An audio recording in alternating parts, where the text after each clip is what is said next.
प्रेम प्रणाम जी सुंदर साथ जी। आज कीर्तन ग्रंथ के 60वें प्रकरण का मंथन करेंगे। यह प्रकरण 5 पद्मावतीपुरी धाम पन्ना में उतरा है।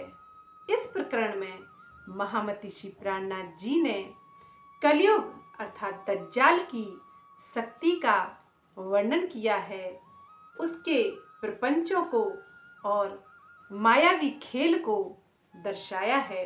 महामती जी कहते हैं, कुली बल देखो रे ए जो देखन आइया तुम, खेल किया तुम्हारी खातिर, सुनियो हो सृष्ट ब्रह्म, सुनियो हो सृष्ट ब्रह्म। महामती श्री प्राणनाथ जी कहते हैं, हे मेरी ब्रह्म सृष्टियों, हे मेरी अंगनाओं, यह माया का खेल केवल और केवल तुम्हें देखने के लिए ही बनाया गया है, इसलिए इसे जी भर के दृष्टा भाव में देखो। इस खेल में तुम खो मत जाना, इस खेल में तुम स्वयं हिस्सा मत बन जाना, इसको तो मात्र तुम देखने के लिए ही आई हो। महामती जी आगे कहते हैं, अताह थाह नहीं ऊंचा नीचा, गहरा गिरदवाए मोह जल, 14 लोक खेले जीव या की सूझे ना या की कल। महामती जी कहते हैं, यह अथाह मोह सागर, यह अथाह जल चारों तरफ फैला हुआ है, कहीं ऊंचा है तो कहीं नीचा है, बहुत अधिक गहरा भी है और बहुत अधिक उथला भी है। 14 लोकों के प्राणी इसमें डूबने उतराने की कीड़ा करते रहते हैं। अतः चारों ओर फैला हुआ यह भवसागर कहीं ऊंचा है तो कहीं नीचा है, कहीं बहुत अधिक गहरा है तो कहीं उथला है। 14 लोकों के प्राणी इसमें डूबने और उतराने का कार्य करते हैं।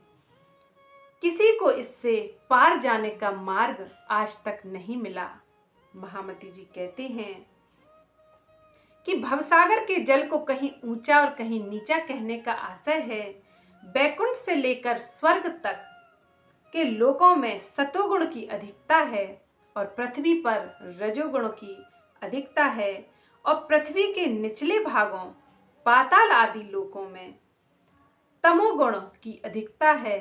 इस प्रकार सत रज तम की मात्रा के कम अधिक होने से ही इस भवसागर को कहीं गहरा और कहीं उथला कहा गया है। माया के बंधन रूपी सुखों की तृष्णा बहुत लुभावनी है, इसलिए इस मोह जल को बहुत अधिक गहरा भी कहा गया है। सुंदर साथ जी, महामती जी यही कहते हैं कि 14 लोकों के प्राणी इस खेल को खेलते हैं और ईश्वरीय सृष्टि इसका निर्माण करते हैं, लेकिन हे मेरी ब्रह्म सृष्टि, तुम तो इस खेल को मात्र देखने आई हो, तो केवल देखो। यदि इस खेल में पड़ जाओगी, यदि इस माया के प्रपंच में खो जाओगी, तो माया के दुख से छूट नहीं पाओगी, फिर मुझ प्रियतम तक कैसे पहुंच पाओगी। आपकी सुरता मेरे चरणों तक, उस मूल मिलावे तक, उस परम धाम तक नहीं आ सकती। इसलिए मेरे इस दिव्य ब्रह्म ज्ञान को पढ़ो और 14 लोकों के पार और 3 पार के पार अपने निज स्वरूप की पहचान कर अपने निज वतन को आओ, जहां तुम्हारा करार है और जहां तुम्हारा आराम है।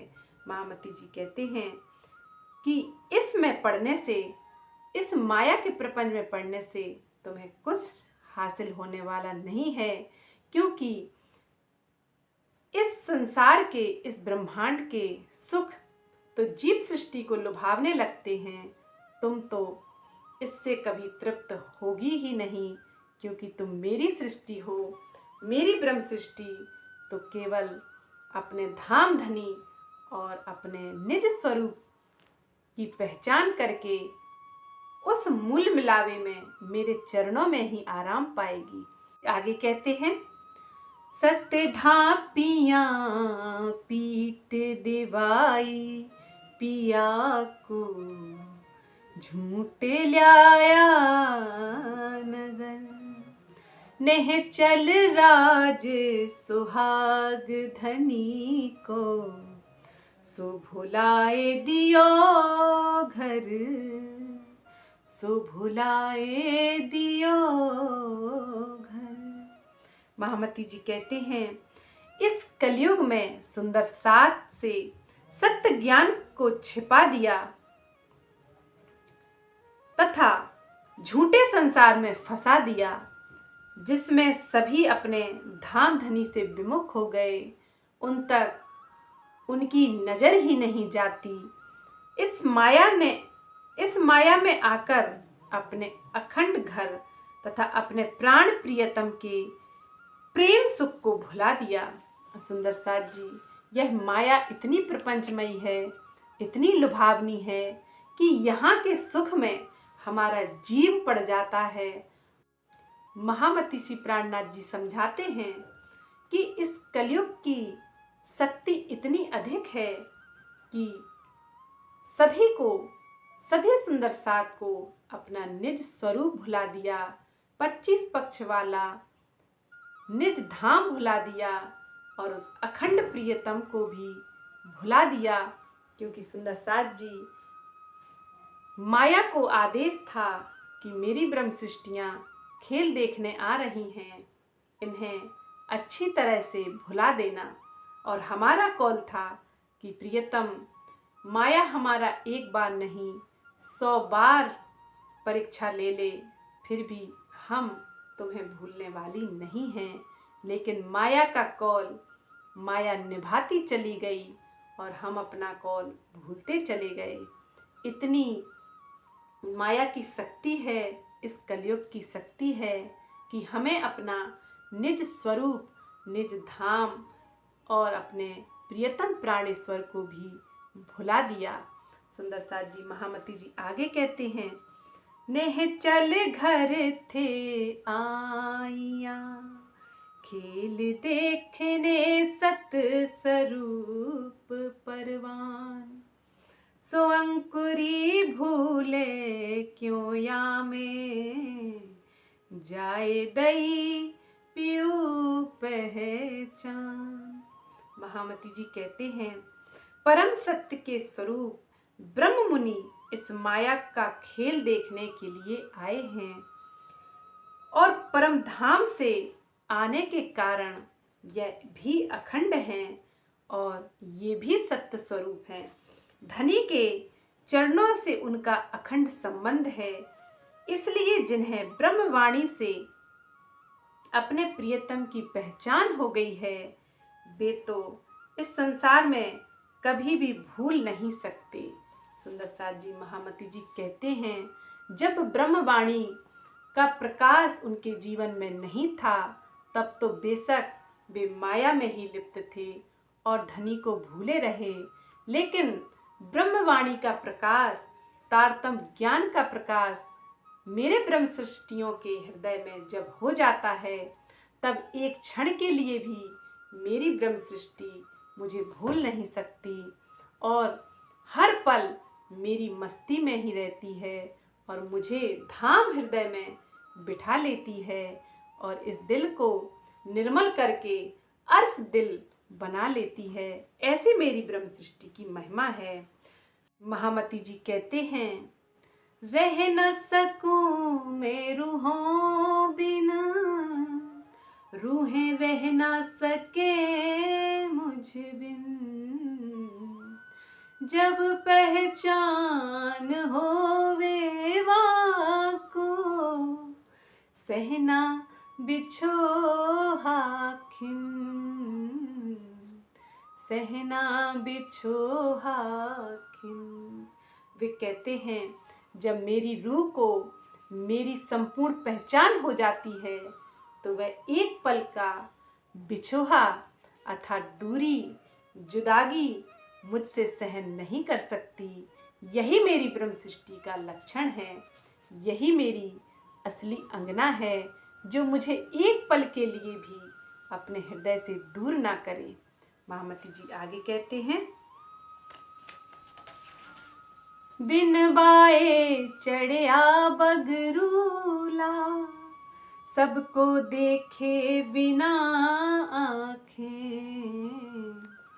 खिन में फिर वले सब लोगों, पाँव बिना बिन पाखे, पाँव बिना बिन पाखे। महामती जी कहते हैं, ये कलयुग बिना हवा के ही बवंडर अर्थात भयानक आंधी है, बिना आँखों के ही यह सबको देखता है।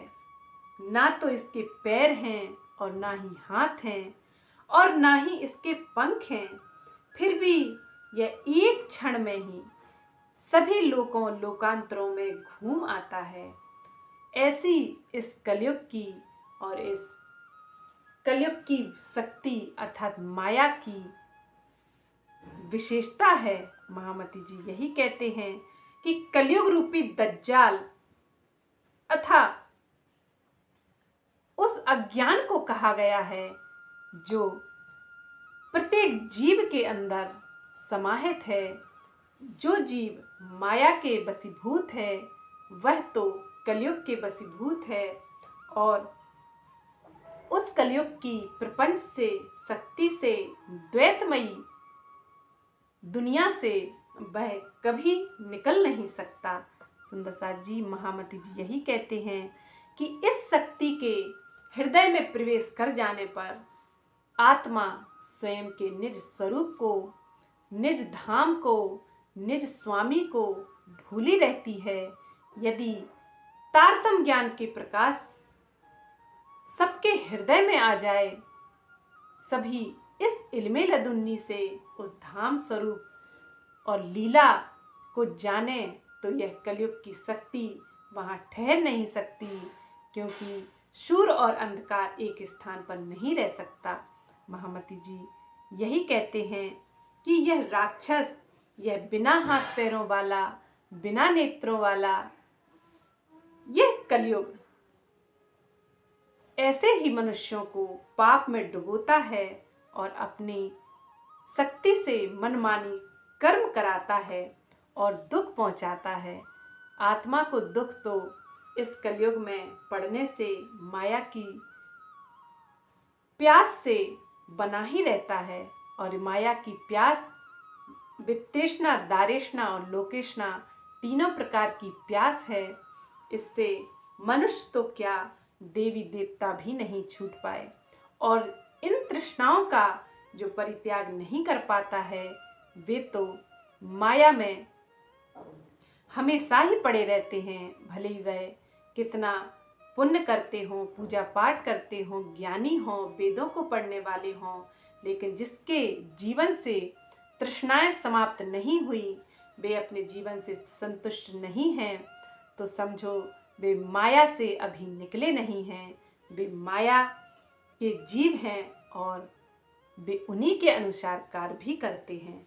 महामती जी आगे कहते हैं, कुली दज्जाल अंधेरे स्वरूपे, त्रिगुण को पाड़े त्रास, सूर शिरोमणि साथ संग्रामे, पीछे पटक किए निराश। महामती जी कहते हैं, कलयुग रूपी शैतान अर्थात दज्जाल की शक्ति इतनी अधिक है कि वह ब्रह्मा, विष्णु, महेश को भी भयभीत कर देते हैं और अज्ञान में डुबोने की शक्ति रखते हैं। भक्ति तथा वैराग्य के क्षेत्र में अग्रगण्य शिरोमणि महात्माओं को भी इसने मायावी युद्ध में हराकर निराश कर दिया।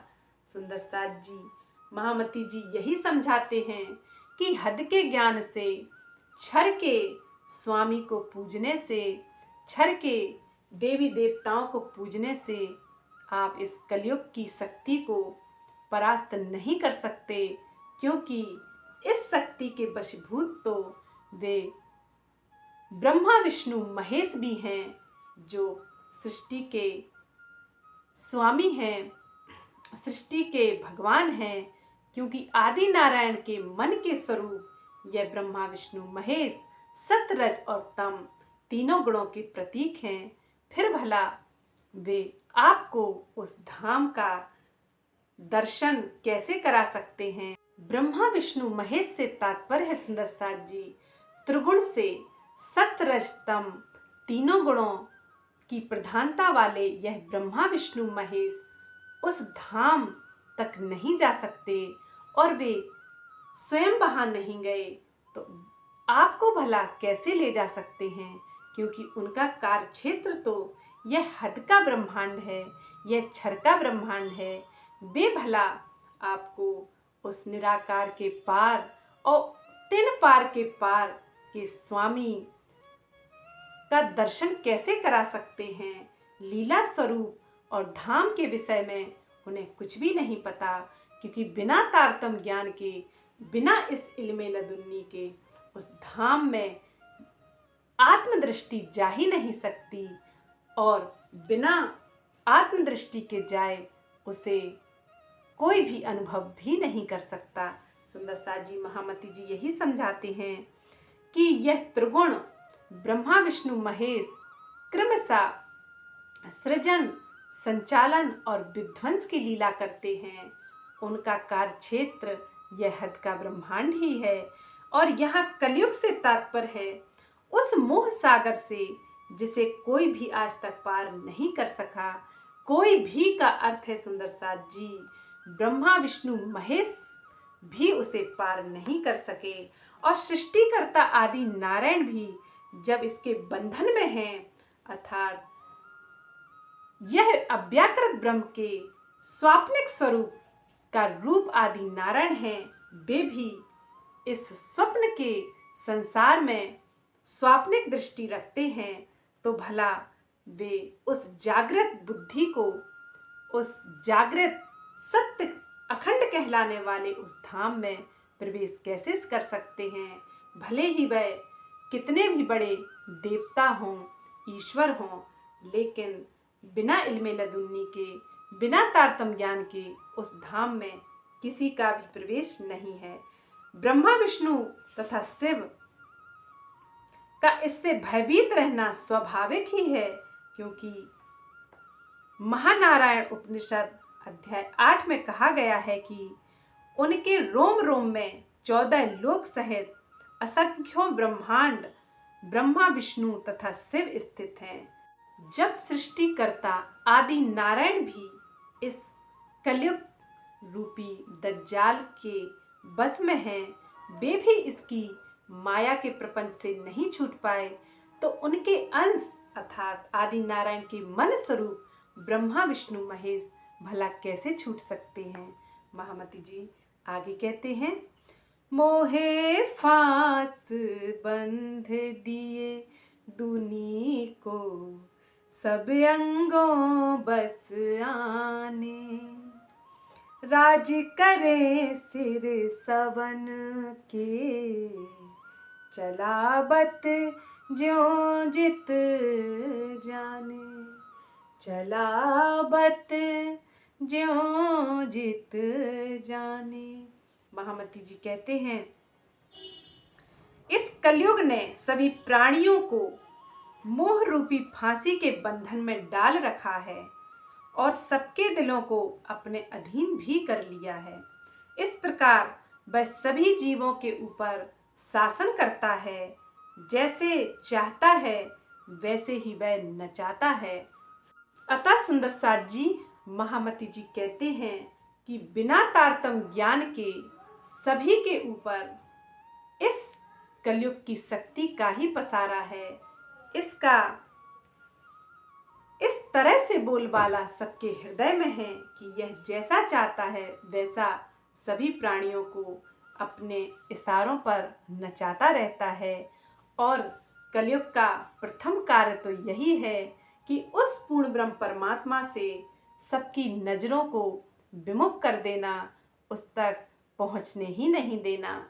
पर जब इल्मे लदुन्नी से, तारतम ज्ञान से उस प्रियतम के धाम स्वरूप और लीला का ज्ञान विदित होता है, तब इस कलयुग की शक्ति कंपित होती है और वे उन ब्रह्म सृष्टियों के सामने वे शक्ति अपना सिर झुका लेती हैं और उनको प्रणाम करती हैं, क्योंकि जिन्हें ब्रह्मा विष्णु महेश भी नहीं जीत पाए, उन्हें तारतम ज्ञान के द्वारा वे ब्रह्म सृष्टि जीत लेती हैं और इस मोह जल और इस भवसागर को वे गौवच पद्म के समान सरल कर लेती हैं। जैसे गोपियों ने प्रेम लक्षणा भक्ति से प्रेम की नाव में सवार होकर उस महाभव सागर को, उस मोह सागर को बड़ी ही सरलता से पार कर लिया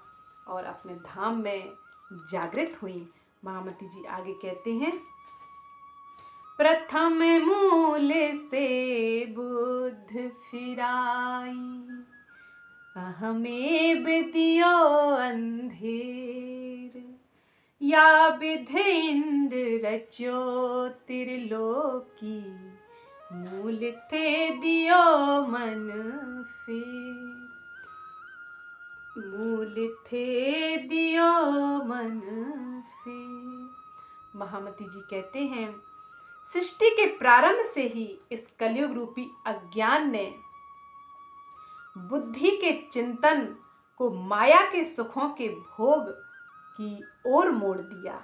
जीव का अहम भी आध्यात्म से विमुख होकर भौतिक शरीर पर ही केंद्रित कर दिया। स्वर्ग, पृथ्वी तथा बैकुंठ वाले इस ब्रह्मांड की रचना ही उस स्वाप्निक मन से हुई, जो अखंड धाम अव्याकृत से हटकर स्वयं को मोह सागर में अनुभव करने लगा।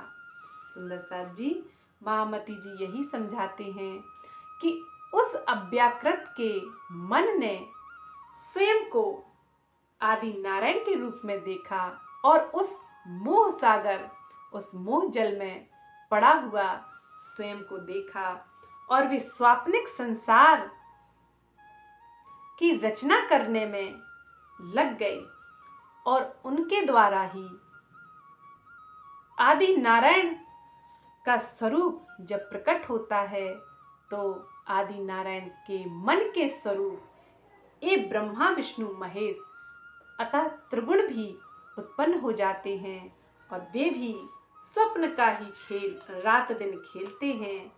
अब वे आदि नारायण ही स्वप्न में होने से, मोह सागर में पड़े होने से इस माया को नहीं जीत सकते, इस कलयुग की शक्ति को नहीं उलंघ सकते, तो भला वे उनके मन स्वरूप ब्रह्मा विष्णु महेश कैसे उलंघ सकते हैं।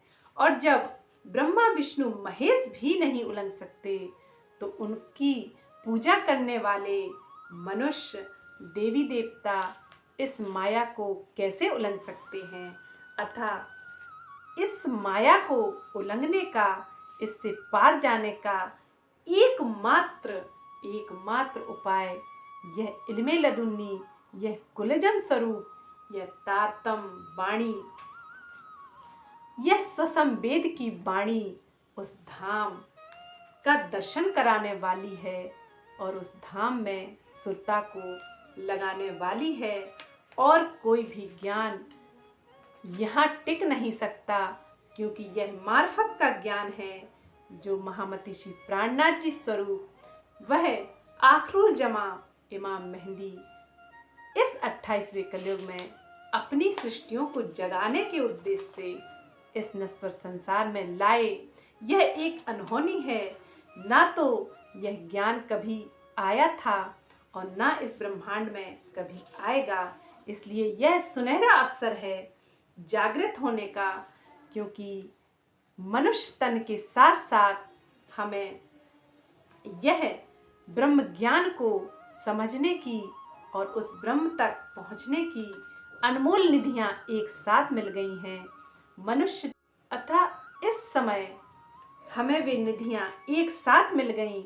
28वां कलयुग, मनुष्य तन और ब्रह्म ज्ञान रूपी अमृत और भारत खंड में जन्म, इस तरह से इस सुनहरे अवसर को गंवाना नहीं चाहिए।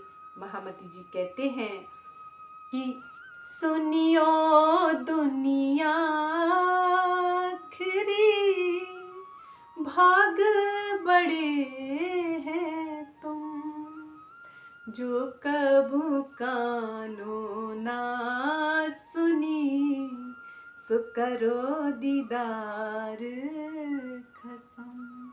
महामती जी कहते हैं, जिसको कभी कानों से नहीं सुना गया, जिसको इन आँखों से कभी देखा नहीं गया, हे दुनिया वालों, यह सुनहरा अवसर है।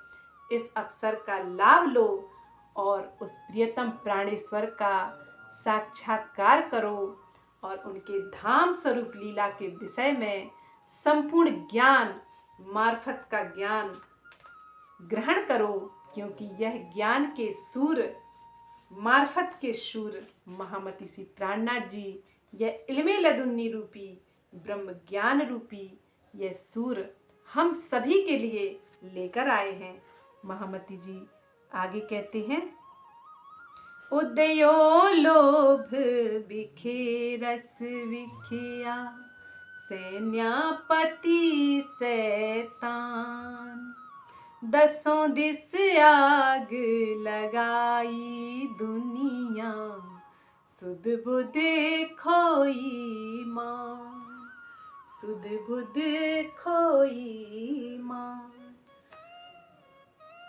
महामती जी कहते हैं, यह कलयुग रूपी शैतान विषयों की सेना का सेनापति है। विषयों का रस विष से भी अधिक भयंकर होता है। इस कलयुग रूपी अज्ञान के कारण ही विषयों का रसपान करने का लोभ पैदा होता है। इसी शैतान ने दसों दिशाओं में 60 विकार, काम, क्रोध, लोभ, मोह और अहंकार की आग लगा रखी है, जिससे सभी प्राणी अपनी सुध बुध और सुख शांति खो बैठे हैं। सुंदरसार जी, महामती जी यही समझा रहे हैं कि सूर्य से बड़ी तो उसकी किरणें हैं, चांद से बड़ी तो उसकी चांदनी है। बिना किरणों वाला सूर्य किस काम का, बिना चांदनी का वह चांद का कोई मोल नहीं होता। उसी तरह से यह कलयुग कुछ नहीं है, इसकी शक्ति ही बड़ी है। यह माया ही सब कुछ है। माया में पड़ने से ही इस कलयुग की शक्ति में प्रवेश किया जाता है, क्योंकि विष, जब विष कुछ नहीं है, यदि वह विष के गुण न रखता हो अर्थात उसकी शक्ति ना हो कम विष वाले से, क्योंकि कम विष का सेवन करने से मनुष्य के प्राण नहीं जाएंगे। विष की शक्ति तो तभी है जब वह शक्तिशाली है। महामती जी यही समझाते हैं कि इस कलयुग की शक्ति से सभी देवी देवता सहित, त्रिगुणों सहित सभी जीव समुदाय भ्रमित है और कोई भी इसको उलंघ नहीं सकता। बिना तारतम्य ज्ञान के, बिना इस स्वसम वेद के किसी को स्वयं की पहचान नहीं हो सकती, और जब स्वयं की पहचान किसी को नहीं है तो उस पूर्ण ब्रह्म की पहचान भला लोग कैसे कर सकते हैं। लोग लगे हैं उस पूर्ण को जानने के लिए, हजारों प्रकार के उपाय अपनाते हैं उस ब्रह्म को खोजने के लिए, लेकिन स्वयं की पहचान होने के बाद ही उस ब्रह्म को जाना जा सकता है। क्योंकि हम राई को न चिन्हे तो पहाड़ पर कैसे चढ़ सकते हैं। जब राई की पहचान हो जाएगी तभी तो उस पहाड़ रूपी उस विशालता का परिचायक वह पूर्ण ब्रह्म हमारी आत्मदृष्टि में, अनुभव में आएगा। महामती जी कहते हैं, बाड़ी व्याधि स्वाद गुण इंद्री, मत चढ़ियो मोहे अंध, माता बहन पुत्री गोरानी, कासो नहीं सनबंद। महामती जी कहते हैं, इस कलयुग के दुष्प्रभाव के कारण ही विषय भोगों में आसक्ति का रोग बढ़ता जा रहा है। रजोगुण तथा तमोगुण के वशीभूत होने से इंद्रियों के सुखों में ही स्वाद का अनुभव हो रहा है। मोह अज्ञान रूपी अंधकार की वृद्धि भी पल पल बढ़ रही है और अहंकार की वृद्धि से मनुष्य में पाप की प्रवृत्ति बढ़ती जा रही है और उसे ही माता, बहन, पुत्री तथा गुरु पत्नी से भी पवित्र संबंध निभाना एक दुष्कर कार्य लग रहा है। महामती जी कहते हैं, अज्ञानता के अंधकार में इस कलयुग की शक्ति के वशीभूत होकर मनुष्य पाप में आगे बढ़ता ही जा रहा है और वह इस तरह से अंधा हो गया है कि उसे सामाजिक और पारिवारिक संबंधों की पवित्रता का भी ध्यान नहीं रहता।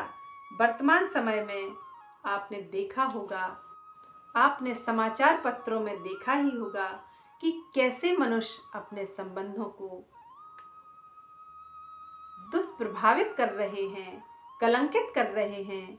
वे इतने विवेकहीन हो गए हैं कि अपने पवित्र संबंधों को भी सुरक्षित नहीं रख पा रहे हैं।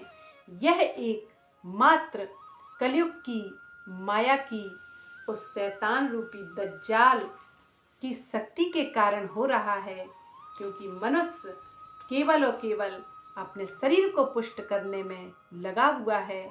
उसे आत्म तत्व के ज्ञान से, आध्यात्म के ज्ञान से उसे कोई लेन देन नहीं है, क्योंकि वह शरीर को ही सब कुछ मानता है। शरीर में जो स्थित आत्मा है उसकी पहचान कोई भी नहीं करता।